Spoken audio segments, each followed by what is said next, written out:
problem that presenters have to deal with when they're speaking to the top level in many organizations is what we lovingly call an executive food fight. Now, it's not a real food fight like they used to have maybe at summer camp with the kids. In corporate America, they're more symbolic food fights. They're done with words. They're, it's just, it's not really people throwing food at each other, usually. So what we want to look at now is Brent Bloom successfully handling one of these executive food fights that we so often see in corporate America.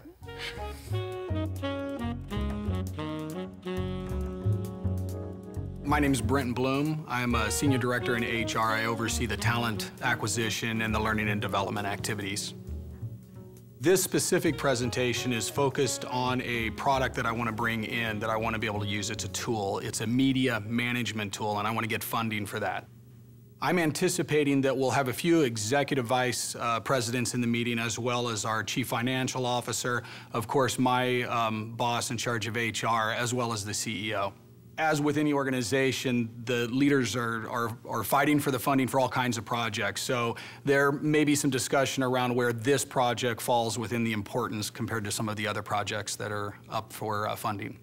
You know, you always hope that things go calmly, but you never know. This is definitely something that could create some dialogue, some passionate debate, so I need to be prepared for that. In this segment, you'll learn how to listen for the issues, move into the group, handle objections, do a process check, and engage your sponsor. So again, I just want to confirm that we have 20 minutes to go ahead and cover the proposed media management system that the Corporate Learning Center wants to bring into the operation. If we can spend money to make money, every dollar we spend, if I can spend $1 to make $2. I'm right there with you, but this is internal training for our people. $100,000 in a training. Steve's right. This is about revenue enhancement. Why are we having this discussion, Dan? It's another pet project. No. Is this another one of your... Dan, this is another one of Dan's. This is an area where we continue to underinvest. No. Yes, absolutely. Follow a training dollar to a revenue line. Nobody's ever done it in their lives. Exactly, right on. Yes. It's just another pet project. That's because nobody ever does it. Nobody ever spends money on training. It's a sociological impossibility. Then we shouldn't be spending any money at all. Come on, following that logic. No, that's not the point. That didn't go like I had planned. I thought I had planned for a quick presentation that would cover the key points, and next thing I know, they're covering all kinds of different aspects of the talk and going all over the place with the conversation.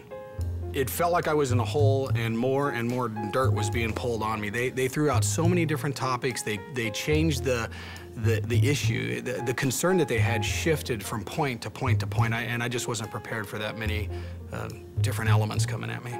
As I started to lose control, I became more nervous. As I became more nervous, it got more out of control. And I was trying to identify that spot where I could grab control again and get back on track, and I couldn't get it. It was just like a death spiral that I couldn't get out of.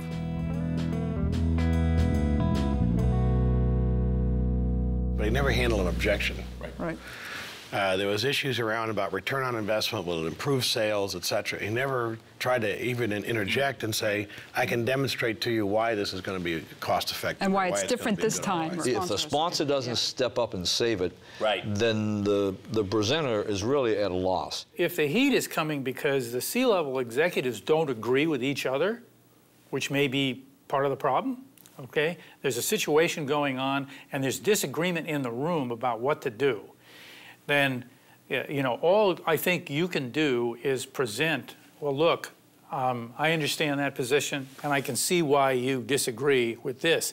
The facts show this, and it is a tough decision, guys, but this is probably the way we ought to go. That's about all you can do. But you don't want to get into the fight between the C-level executives. You're not going to win that. What you don't want to do is for both you and your sponsor to sit back and let it happen, right? So you want to be able to make sure that you still have control over the situation, either from yourself or through your sponsor, so that at the end of the day, you're going to get the decision that you wanted. I have worked in an organization where the war between R&D and sales and marketing was vivid and alive in every discussion and in every moment. The pot shots, the digs, the opportunities to take advantage or to prove a point right between the two groups was very real. In that environment, it means that you have to work very hard, not only to first get your functional support. You cannot afford to go into a room full of politics without full functional support, because you know the other side is opposed merely by the presence of what part of the company you came from. So you have to have your own support. It requires then a much more political, vertical process than a group of people who are not so functionally oriented and are actually trying to engage around business decisions as opposed to functional and hierarchical decisions. Let's watch now as Brent does a process check, listens for the issues, handles objections, and finally, engages his sponsor's help.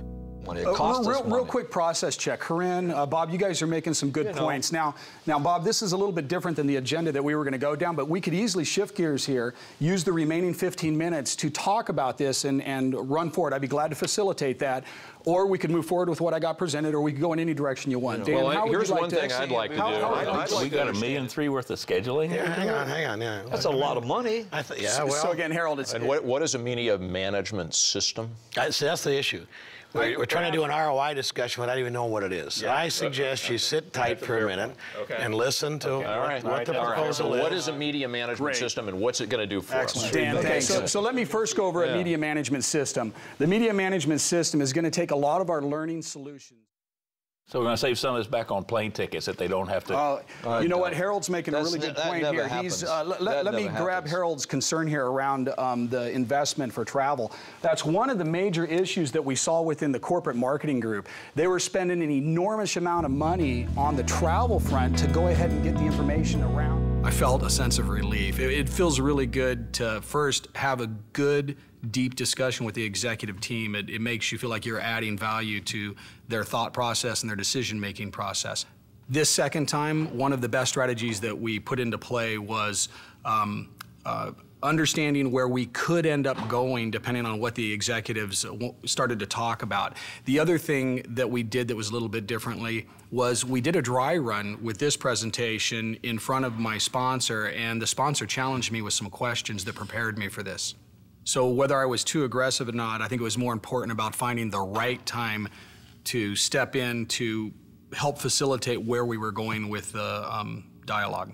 Well, the sponsor has a lot more credibility than I do, and they have the respect of their peers, and they've asked me to present on their behalf. So I thought it was much more appropriate that they take control of what was going on and help guide the discussion.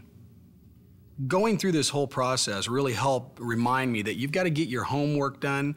You've got to make sure that you're clear on what you're trying to achieve. And you need to make sure that you have the right people that are going to support you in the effort, whether it's a sponsor or whether it's some direct reports that are pulling information together for your presentation. So he asked the process question, are we still on track? Is this a good use of the time? And then he engaged content when he got an opportunity to hammer one of his points. And that zoom lens effect is really the key to getting consensus built. You go up, down, wherever it... You really took an objection, and rather than being a slave to the PowerPoint, you knew exactly where to go to answer exactly that point question. It was brilliant. He demonstrated that he was listening to us by asking questions and saying, are you sure you want to go down this path, or should we, continue? And he didn't pull out. Well. See, the technique is when you're briefing is you pull away from the table, you're pulling away from the briefing. Is if you're coming toward the group, then you're wanting to participate. Put your presence up on the table. Listen. So he put himself up to the table, and he said, "I'm going to listen to you, and I'm going to plug in wherever I can plug in." Another thing you did really well, I thought, was your temperament was perfect. Tonally. Perfect. Your demeanor was just there. You had gravitas. You were calm. You let us. We're flying off the handle, going crazy over here about this and that, and we're going to start asking him about his mother pretty soon, and maybe you too, and blah blah blah. And guess what? There you stood. You stood your ground. You answered the objections, and you just did it with a pleasant, likable temperament. So in summary, the next time you find yourself in the middle of an executive food fight, do as Brent did and listen for the issues, move into the group, handle objections, do a process check, and if all else fails, engage your sponsor for help to refocus the group.